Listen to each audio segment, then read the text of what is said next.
Millainen määrä lähetteitä sitä ULA-alueelle kehittyy? And if you don't have a good FM tuner, you are not able to listen most of them because the interference.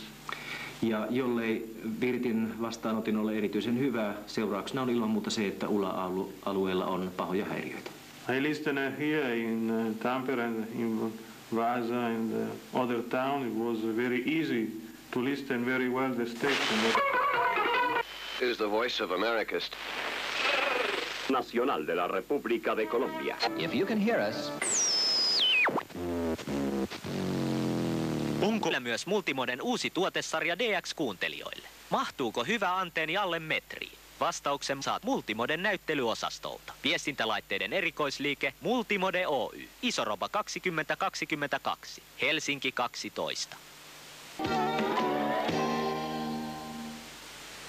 Ja näiden kaupallisten tiedotteiden, niin uskokaa tai älkää kaupallisten tiedotteiden jälkeen, katsotaanpa, onko tuo Juha Hintikka hotelli Roosendaalissa saanut uutta haastateltavaa.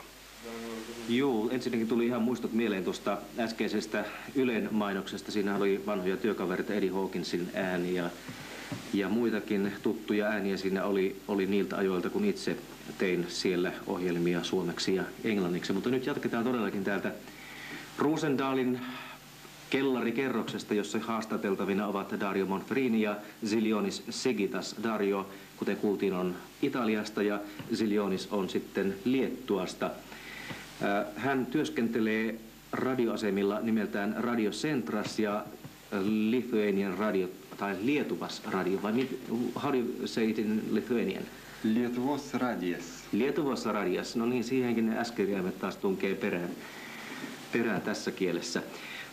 Liettuassahan radiotilanne on muuttunut hyvin paljon tässä vuoden parin kuluessa ja sinnekin on alkanut tulla näitä yksityisiä pieniä, tai ei välttämättä niin kovin pieniäkään. Kysytäänpä Zilionikselta vähän tarkemmin, mikä on tämä Radio Centras ja Lietuvos Radio.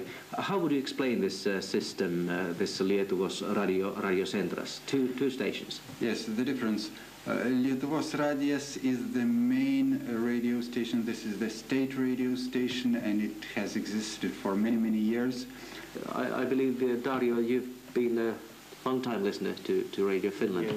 Molemmat ovat siis kuunnelleet Suomen radiolähetyksiä hyvin pitkään ja aktiivisesti. Dario, kerropa. Dario, tell us about your experiences.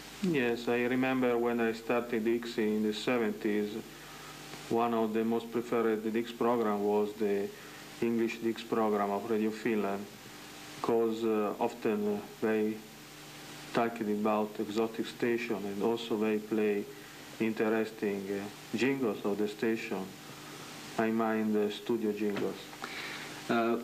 Dario sanoo kuunnelleensa Yleisradiota hyvin pitkään, englanninkielisiä lähetyksiä ja nimenomaan DX-ohjelmaa, jota tehtiin 60-70-luvuilla. Häntä kiinnostivat kovasti radioasemien kuulutukset, joita näissä ohjelmissa esitettiin.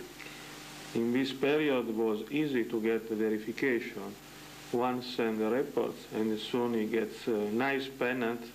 I have mine on my wall together many others and was blue and white and also the nice QSL card, postcard.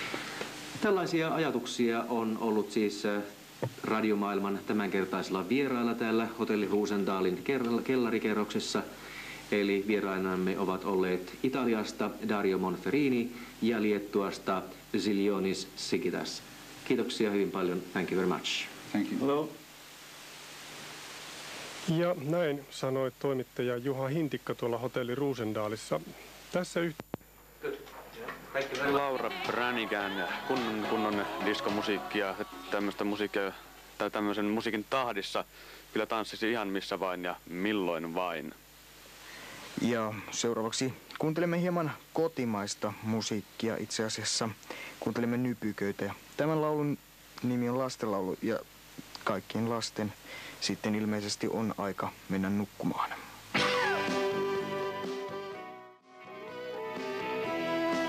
In the air. Kello on nyt 20:35 radiomaailmassa taajuudella 103,8 megahertsiä. tällä Tampereella. Hooters-yhtye jatkaa tästä eteenpäin kappaleella Satellite.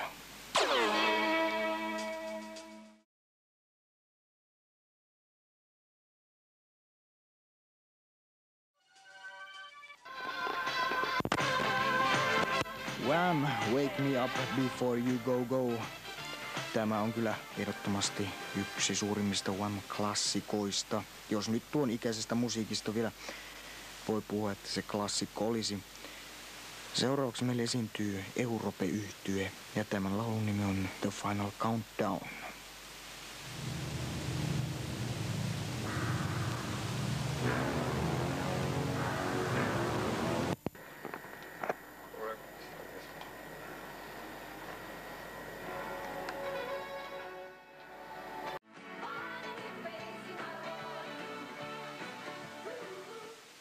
Se oli ABBA ja kappaleen nimi oli Waterloo.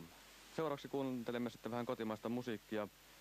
Yhtyeen nimi on Levi and the Leavings ja kappaleen nimi on Sopivasti lihava.